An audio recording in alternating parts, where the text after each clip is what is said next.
अस्सलाम वालेकुम dear students, unit number 8 topic by woods on a snowy evening. आज हम इसकी समरी करेंगे और हम एक्स्ट्रा समरी करेंगे एक्स्ट्रा ऑर्डिनरी स्टूडेंट्स के लिए। तो the poem stopping by woods on a snowy evening has been written by Robert Frost.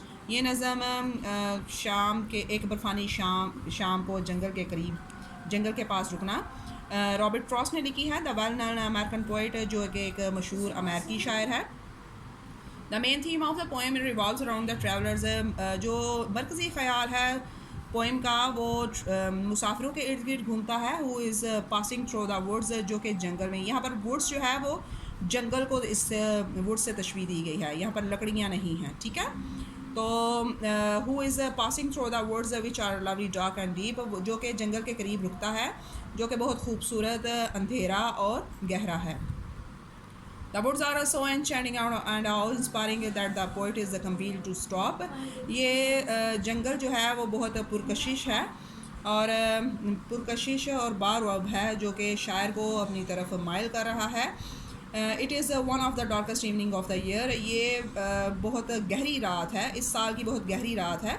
Snow falling in its full swing, और बर्फ़बारी पूरे जोबन पर है। स्नो फ्लेक्स आर ड्रोइंग, और स्नो फ्लेक्स भी हो रही हैं, यानी कि हवा के चलने से जो आवाज़ें पैदा होती हैं वो भी आ रही हैं। His pony hearts is thinking it where to stop the forest, और इसका जो पोनी हार्ट्स है वो जंगल के करीब रुक जाता है without a farm house near by, हालांकि यहाँ पर कोई करीब में फार्म हाउस भी नहीं है।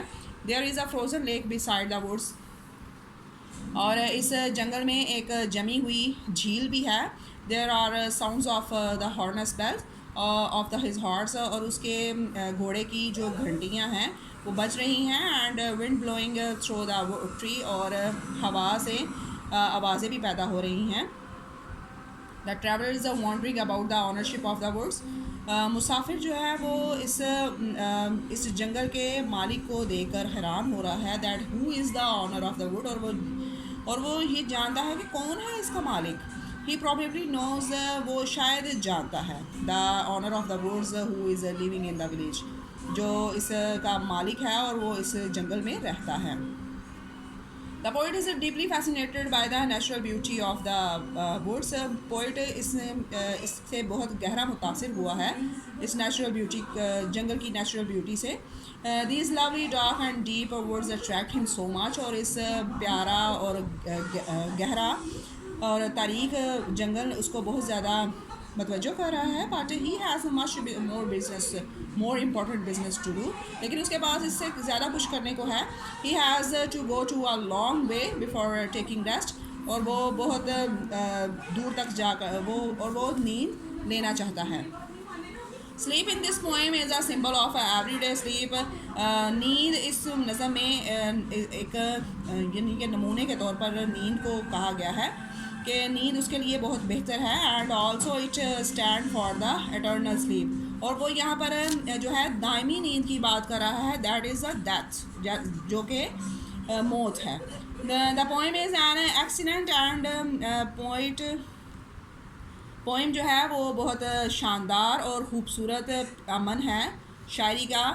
It is no less than a symbolic masterpiece, और कोई शक नहीं कि ये शायर का एक बहुत सिम्बॉलिक शाहकार है, अलामती शाहकार है उसका। और अगर आपने स्टैंज़ा करना हो इसका, तो स्टैंज़ा क्या चीज़ है कि स्टैंज़ा में आपको, जैसा कि हमने I wander lonely as a cloud, ये हमने ट्रांसलेशन पढ़ी है, तो ये जो ट्रांसलेशन की लाइंस हैं इनको कोटेशंस बोलते हैं, यानी कि इंग्लिश में ये शायरी की गई है। तो ये शायरी जो है इसको हम उर्दू में हम इसकी नसर लिखते हैं, जैसे उसको रेफरेंस कहा गया है इंग्लिश में। तो this stanza has been taken from the poem daffodils. ये डैफोडिल्स की थी जो मैंने पिछली दफ़ा आपको करवाई। और अब जो है हम इसकी stopping by woods on a snowy evening की करेंगे, जिसमें उसने बताया है कि whose woods these are I think I know. कि वो कहता है कि ये भी कोटेशंस ही है उसी तरह की जैसा कि डैफोडिल्स में हमने बयान की थी। तो इसका इसका नसर जो है रेफरेंस वो इस तरह से बयान हुआ है कि these line have been taken from the poem stopping by woods on a snow evening written by Robert Frost. Start. These lines have been taken from the poem Stopping by Woods on a Snowy Evening written by Robert Frost। यानी कि ये आपको नसर आपने जैसे कि उर्दू में आप नसर बयान करते हैं तो इन लाइंस की आपने ये नसर लिखी है कि ये लाइनें जो हैं वो stopping by woods on a snowy evening से ली गई हैं और रॉबर्ट फ्रॉस्ट ने ये लिखी हैं। अब आप इसकी तशरीह कैसे करोगे? कॉन्टेक्स्ट में आप जो हमने समरी पढ़ी है उसको एक्सप्लेन कर दोगे तो ये आपका कॉन्टेक्स्ट बन जाएगा। ठीक है, ओके फाइन।